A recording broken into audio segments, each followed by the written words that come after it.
Kirsten også. Det er jo en af vennerne. Kirsten har haft hund også. Ja. Stor hund. En af både Sif og Lulus kærester.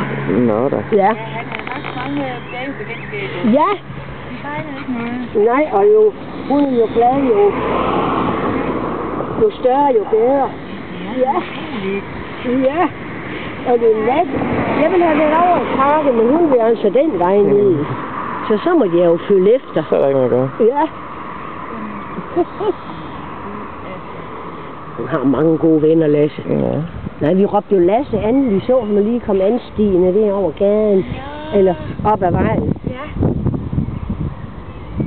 Er det lang tid siden, du har hilst på Kirsten? Ja.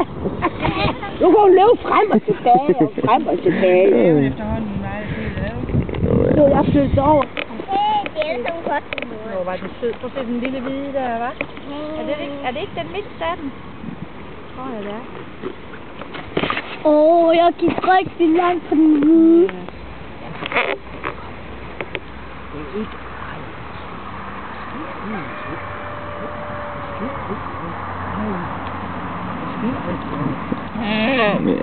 Ja, ja. Det er lige den, der spørger dig, Lasse. Det er jo. Ja. Det er lige lovligt. Ja, det vil jeg også sige. Det er for mig, det er det. Ja. Det er noget skidt, nogle værd knægte. Ja. Det er noget led. Sådan er drenge i den alder. Ja, det er de.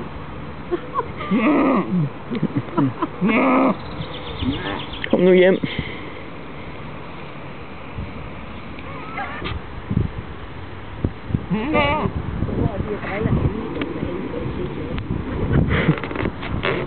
Kom så.